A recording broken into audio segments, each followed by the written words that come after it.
স্বাগতম। কেমন আছো সবাই? তোমাদেরকে আমাদের চ্যানেলে স্বাগত জানাই। আজকে আমরা হাজির হলাম আবারও একটা নতুন ক্লাস নিয়ে, যেখানে আমরা আলোচনা করব অষ্টম শ্রেণীর বাংলা পাঠ্য বইয়ের অন্তর্গত অন্যতম একটি রচনা নিয়ে। রচনাটির নাম গাছের কথা। লেখক ওরফে বিজ্ঞানী জগদীশ চন্দ্র বসু। তাহলে আর দেরি কেন, বসে যাও প্রত্যেক দিনকার মতো, খাতা পেন বই খুলে লিখে নাও গুরুত্বপূর্ণ তথ্য, বুঝে নাও সম্পূর্ণ কনসেপ্ট। তোমাদের প্রস্তুতি শুরু হোক আমাদের চ্যানেলের সঙ্গে।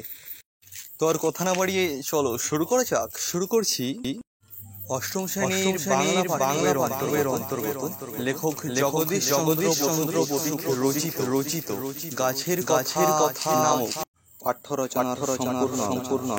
প্রথমেই আমরা লেখক সম্বন্ধে কিছু জেনে নিই, দেখে নেওয়া যাক লেখক পরিচিতি। আমাদের আলোচ্য পাঠ্যাংশের নাম গাছের কথা, লিখেছেন জগদীশ চন্দ্র বসু। এই জগদীশ চন্দ্র বসু বাংলাদেশের ময়মনসিংহ জেলাতে জন্মগ্রহণ করেছিলেন। আদি নিবাস ঢাকার রাড়িখাল গ্রামে। তার পিতার নাম ভগবান চন্দ্র বসু। গ্রামে পড়াশোনা শেষ করে তিনি কেমব্রিজ এবং লন্ডন বিশ্ববিদ্যালয়ের উচ্চতর ডিগ্রি অর্জনের পর 1885 সালে কলকাতার প্রেসিডেন্সি কলেজে পদার্থবিদ্যার অধ্যাপক রূপে যোগ দেন। এরপর তিনি বিভিন্ন রকমভাবে বিজ্ঞান সাধনায় ব্রতী হন, যার ফলস্বরূপ আমরা তার বিভিন্ন ধরনের আবিষ্কার সম্বন্ধে জেনে রাখি, যার মধ্যে উল্লেখযোগ্য ক্রেস্টোগ্রাফ। তিনিই প্রথম আবিষ্কার করেছিলেন যে গাছেরও প্রাণ আছে, অর্থাৎ তিনি যান্ত্রিকতা থেকে বেরিয়ে এসে প্রকৃতির প্রেম বা প্রকৃতির যে প্রাণ তা তিনি উপলব্ধি করেছিলেন তার গবেষণার মধ্য দিয়ে। জগদীশচন্দ্র বসু 1917 সালে বসু বিজ্ঞান মন্দির প্রতিষ্ঠা করেন। জগদীশচন্দ্র বসুর বাংলা প্রবন্ধ গ্রন্থ অব্যক্ত গ্রন্থের সংকলিত আছে। 1914 খ্রিস্টাব্দে বিজ্ঞানাচার্য এবং 1916 খ্রিস্টাব্দে তিনি স্যার উপাধিতে ভূষিত হন। 1937 খ্রিস্টাব্দে এই মহান বিজ্ঞান সাধকের মৃত্যু হয়। আমাদের পাঠ্য প্রদত্ত গাছের কথা নামক রচনাটি সাধারণ একটি রচনা নয়।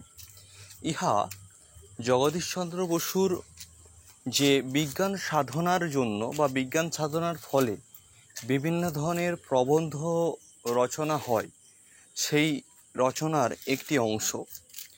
জগদীশচন্দ্র বসুর বিভিন্ন রচনাগুলি বা বিভিন্ন প্রবন্ধগুলি তার অব্যক্ত নামক প্রবন্ধ সংকলনে সংকলিত আছে।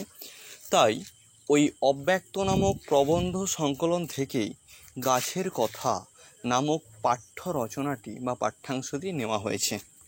ফিরব মূল পর্বের আলোচনায়। তার আগে যারা এখনও ভিডিওটিতে একটি লাইক করনি, তোমরা ভিডিওটিতে একটি লাইক করে দাও। কমেন্ট করে জানাবে ভিডিও শেষে যে ভিডিওটি কেমন হয়েছে এবং তোমরা কোন কোন বিষয়ে ভিডিও চাও। বন্ধুদের মাঝে ভিডিওটি শেয়ার করে দাও, যাতে বন্ধুরাও এই ভিডিওটি দেখার সুযোগ পায়, এবং চ্যানেলটাকে সাবস্ক্রাইব করে পাশে অল বাটনটি বাজিয়ে রাখো ভবিষ্যতে আরও এরকম অন্যান্য ভিডিও পাওয়ার জন্য। তাহলে সরাসরি ফিরছি মূল পর্বে। আজকে আমরা আলোচনা করব জগদীশচন্দ্র বসুর লেখা গাছের কথা নামক পাঠ্যাংশ নিয়ে। এখানে দেখো পাঠ্যাংশটির নাম আছে গাছের কথা। আচ্ছা, তো লেখক এরকম নাম করলেন কেন? গাছ কি কথা বলতে পারে? তোমরা তো বলবে না, বা আমরা সবাই জানি যে গাছ কথা বলতে পারে। তাহলে গাছের কথা কি? গাছের সম্বন্ধে কিছু কথা? হ্যাঁ, গাছের সম্বন্ধে কিছু কথা লেখক এখানে উল্লেখ করেছেন।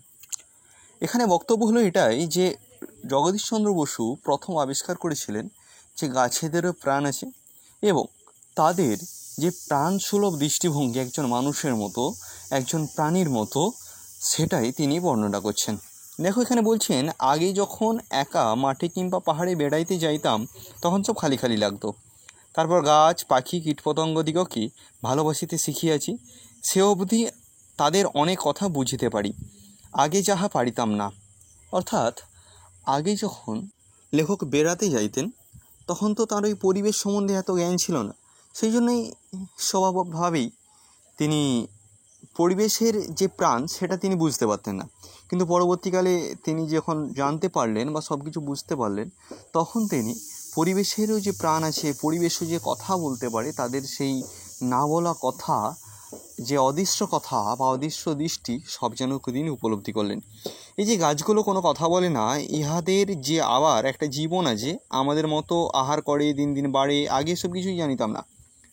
আগে লেখক জানতেন না, বা জগদীশচন্দ্র বসু আগে জানতেন না যে গাছেদের এরকম প্রাণ আছে, গাছের এরকম কথা বলে।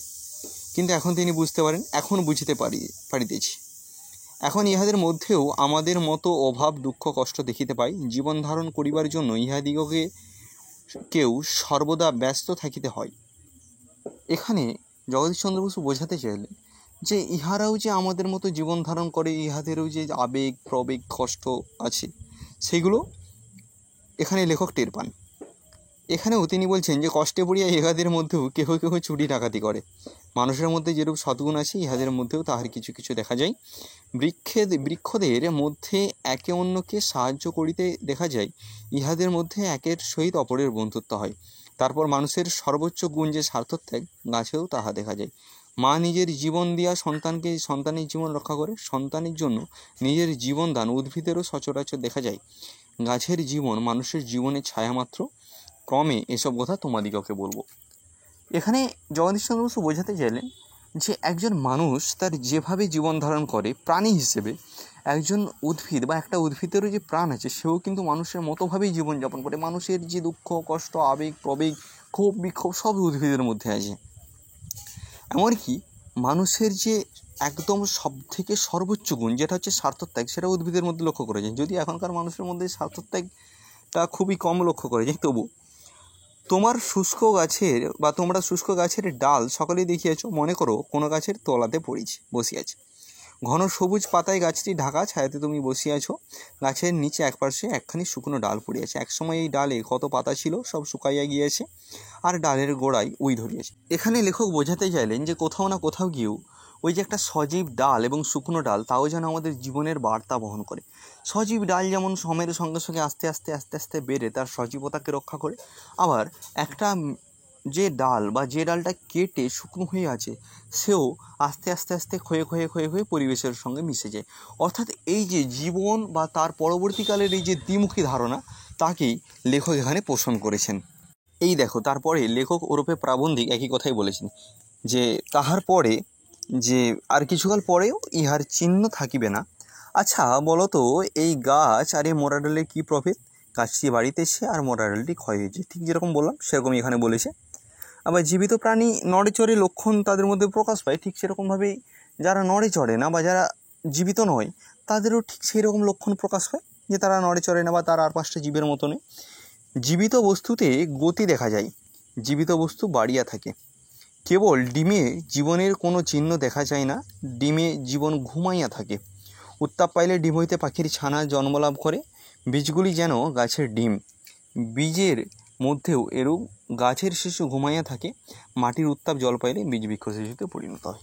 এখানে বলতে চাইলেন যে জীব অর্থাৎ জীবনের গতি আছে, সে আস্তে আস্তে প্রগতিশীলতার সঙ্গে প্রগতিময় জীবনের সঙ্গে সঙ্গে সে বেড়ে যায়। একমাত্র ডিম, যেখানে জীবনের কোনো বৃদ্ধি লক্ষ্য করা যায় না, কিন্তু তাকে যদি তাপ দেওয়া হয় তখন সেই ডিমগুলো কি হয়? তখন সেই ডিমগুলো থেকে নতুন প্রাণের উদ্ভব ঘটে। বীজের উপর একটি কঠিন ঢাকনা।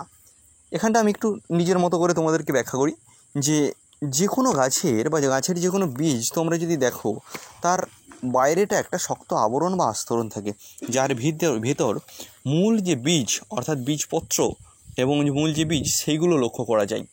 এখানে এই যে বীজপত্রের বাইরে বা মূল বীজের বাইরে যে কঠিন আবরণ, সেই কঠিন আবরণটাই এই বীজটাকে রক্ষা করে। ঠিক যেরকমভাবে ডিমের খোলাটা একটা সজীব ডিম বা তার ভিতরে যে প্রাণটা ঘুমিয়েছিল সেটাকে রক্ষা করছে, ঠিক সেরকমভাবেই বীজের আকার নানান প্রকার, কোনোটা ছোট কোনোটা বড়। বীজ দেখিয়া গাছ কত বড় হইবে বলা যায় না। অতি প্রকাণ্ড বট গাছ সরিষার অপেক্ষা ছোট বীজ হইতে জন্মায়। ভালো করে বুঝো কথাটা। বলছি যে অতি প্রকাণ্ড যে বট গাছ, যেটা কিনা জীবিত লাভের পর বা জীবন চালনের সময় আস্তে আস্তে গতিময়তার সঙ্গে বেড়ে উঠে প্রকাণ্ড বট গাছে পরিণত হয়, সেটাও কিন্তু এক সময় একটা ছোট বীজ ছিল, সেটাই বলছেন। যে আবার দেখো, এই যে বলছি কৃষক দিগকে ধানের বীজ ছড়াইতে হয়, কিন্তু যত গাছপালা বন জঙ্গল দেখো, তাহার অনেকের বীজ মানুষ ছড়ায় না, নানান উপায়ে বীজ ছড়ায়। এবারে বীজগুলো কীভাবে ছড়ায়? যেগুলো মানুষ গাছ লাগায় বা মানুষ বীজ ছড়ায় সেটা ঠিক আছে, কিন্তু যেখানে বীজ ছড়ায় না বা মানুষ যেগুলো নিজে থেকে লাগায় না, সেখানে বীজ কীভাবে ছড়িয়ে পড়ে? এখানে বিভিন্ন কারণ আছে। যেমন দেখো, বায়ুপ্রবাহের কারণে কোনো গাছের যদি ফল উড়ে গিয়ে অন্য কোনো জায়গায় পেরে সেই বীজ থেকে হতে পারে। আবার কোনো প্রাণী মুখে করে কোনো একটা ফল খেতে খেতে খেতে খেতে নিয়ে গেল, কোনো একটা পাখি মুখে করে ফল খেতে খেতে খেতে খেতে নিয়ে গেল, সেটার বীজ অন্য জায়গায় পড়ে হতে পারে। আবার বাদুড় বা এই সমস্ত প্রাণীরা যখন ফলটা খেলো, খাওয়া দাওয়ার পর যেখানে মল ত্যাগ করে, সেই মল থেকে আবার নতুন গাছের জন্ম হয়। ঠিক এরকমই বলেছেন। দেখো এই জায়গাটা, এই যে এই জায়গাটাই, বীজের উপর একটা কঠিন ঢাকনা, তাহার মধ্যে বৃক্ষ শিশু নিরাপদে নিদ্রা যায়। বীজের আকার নানান প্রকার, কোনোটা অতি ছোট, কোনোটা বড়। বীজ দেখিয়া গাছ কত বড় হইবে বলা যায় না। অতি প্রকাণ্ড বট গাছ সরিষা অপেক্ষা ছোট বীজ হইতেই জন্মায়। কে মনে করিতে পারে একটা এত বড় গাছটা একটা ক্ষুদ্র সরিষার মধ্যে লুকাইয়া আছে? তোমরা হয়তো কৃষকদিগকে ধানের বীজ খেতে ছড়াইতে দেখিয়াছ, কিন্তু যত গাছপালা বনজঙ্গল দেখো, তার অনেকেরই বীজ মানুষ ছড়ায় না, নানান উপায়ে গাছের বীজ ছড়াইয়া পড়ে।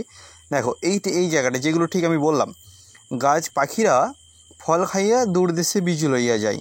এমন প্রকার জনমানব শূন্য দ্বীপে গাছ জন্মিয়া থাকে। ইহা ছাড়া অনেক বীজ বাতাসে উড়াইয়া অনেক দূরে ছড়াইতে পারে। শিমুল গাছ অনেকেই দেখিয়াছ। শিমুল ফল যখন রৌদ্রে ফাটিয়া যায়, তখন তার মধ্য হইতে তুলোর বীজ, অর্থাৎ বীজের তুলার সঙ্গে উড়িতে থাকে। ছোটোবেলায় আমরা এই সকল বীজ ধরিবার জন্য ছুটিতাম। হাত বাড়াইয়া ধরিতে গেলেই বাতাস তুলোর সহিত বীজকে অনেক উপরে লইয়া যাইত।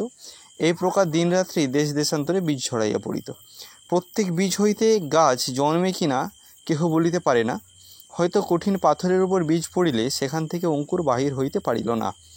অঙ্কুর বাহির হইবার জন্য উত্তাপ, জল ও মাটি চাই। এই জায়গাটা একটু বলা প্রয়োজন যে কোনো গাছ জন্মানোর যে প্রধান তিনটে শর্ত, বা মানুষের যদি বলি, মানুষের বেঁচে থাকার প্রধান তিনটে শর্ত কি? খাদ্য, বস্ত্র, বাসস্থান। ঠিক সেই রকমভাবেই কোনো গাছের বেঁচে থাকার বা জন্মানোর প্রধান তিনটে শর্ত হচ্ছে জল, আলো, বাতাস। এই তিনটে যদি না থাকে, কোনো বীজ যেমন ঠিকঠাকভাবে অঙ্কুরিত হতে পারে না, ঠিক সেই রকমভাবেই কোনো গাছ ঠিকঠাকভাবে বেঁচে থাকতে পারবে না। যেখানেই বীজ পড়ুক না কেন, বৃক্ষ শিশু অনেক দিন পর্যন্ত বীজের মধ্যে নিরাপদে ঘুমাইয়া থাকে। অর্থাৎ বীজের খোলসের মধ্যে যে প্রকৃত যে গাছের বীজপত্র, সেগুলোর মধ্যে সঞ্চিত থাকে। বাড়িবার উপযুক্ত স্থান যতদিন না পড়ে, ততদিন বাহিরের কঠিন ঢাকনা গাছের শিশুটিকে নিরাপদে বিপদ হইতে রক্ষা করে, বা নানান বিপদ থেকে রক্ষা করে। এখানে কি বোঝাতে চাইলে, যে যদি সাধারণ মাটির উপরে তুমি কোনো একটা বীজ ফেলো, সেটা নর্মালি খুব তাড়াতাড়ি জল, আলো, বাতাস ফেলে খুব শীঘ্রের মধ্যে অঙ্কুরিত হবে এবং গাছ হবে। গাছটা কত বড় উঠবে বা যাবে সেটা আলাদা কথা, কিন্তু গাছটা হবে। কিন্তু যদি তুমি হঠাৎ করে একটা বীজ নিয়ে দুটো ইঁটের মাঝখানে রেখে দাও, একদম পাথরের ঘন বা শক্ত পাথর বা ইঁট সমস্ত জায়গায় রেখে দাও, প্রকৃত পাথর বা প্রকৃত মাটি যদি না পায়, বা সেই সুলভ দৃষ্টিভঙ্গি যদি না পায়, একদম প্রকৃত শক্ত পাথরের মধ্যে যদি তুমি রেখে যাও, গাছ হবে না।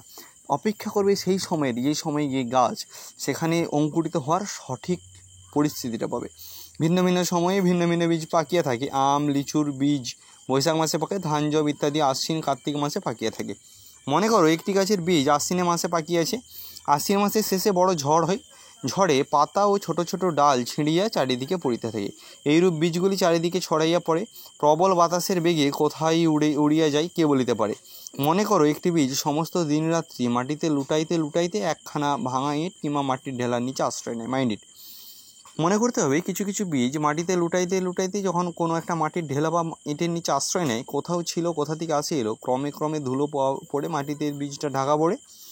এখন এই বীজটি মানুষের চক্ষুর আড়ালে হইতে আমাদের দৃষ্টির হইতে দূরে গেল বটে, কিন্তু বিধাতার দৃষ্টি দূরে যায়নি। অর্থাৎ যখন কোনো একটা গাছের বীজ মাটির উপর ঢাকা পড়ে গেল বা মাটির ভেতর ঢাকা পড়ে গেল, তখন আমরা দেখতে পাই না ঠিকই, কিন্তু বীজ তার বীজের কাজ ঠিকঠাক করেছে, সে উপযুক্ত পরিবেশ পেলে অঙ্কুরিত হয়। সেই জন্য বলছে বিধাতার চক্ষুর আড়াল হয় না।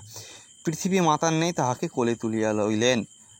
এখানে বোঝাতে চাইলেন প্রাবন্ধিক যে এই যে মাটির নিচে বীজটা ঢাকা পড়লো, এখানে পৃথিবী যেন এই বীজটাকে নিজের মায়ের মতো, মা যেমন একটা শিশুকে, তার নিজের শিশুকে যেমন ধারণ করে কোলে, ঠিক সেরকমভাবে একটা মায়ের মতো যেন ধারণ করলো। বৃক্ষ শিশুটি মাটিতে ঢাকা পড়িয়া বাইরের শীত ও ঝড় হইতে রক্ষা পাইল। এরূপে নিরাপদে বৃক্ষ শিশুটি ঘুমাইয়া রইল। অর্থাৎ সামগ্রিকভাবে একটা গাছের যে জীবন রীতি, একটা গাছের ছোট থেকে, বীজ থেকে, অর্থাৎ বিন্দু থেকে সিন্ধু হয়ে যাওয়া, বীজ থেকে মহীরুহ হয়ে ওঠার যে কাহিনী, যে কন্ডিশনস, যে প্রসেস বা যে পদ্ধতি, সবটাই যেন প্রাবন্ধিক পরোক্ষভাবে বলে গেলেন। এখানে আমরা জানি যে জগদীশচন্দ্র বসু গাছের প্রাণ আছে কিনা আবিষ্কার করেছেন, কেশবগ্রাম যন্ত্র আবিষ্কার করেছেন, তিনি বিভিন্ন ধরনের প্রবন্ধ রচনা করেছেন।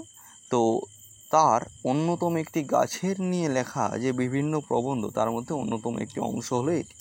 আশা করি তোমরা সবাই বুঝতে পেরেছো, এবং শুধু বুঝতে পেরেছো নয়, এই পাঠটার মাধ্যম দিয়ে আমাদেরকে জীবনের কীরূপ শিক্ষা দেয় আশা করি তোমরা বুঝতে পেরেছো। যারা যারা বুঝতে পারোনি তারা ভিডিওটি আরেকবার রিভার্স করে দেখে নাও।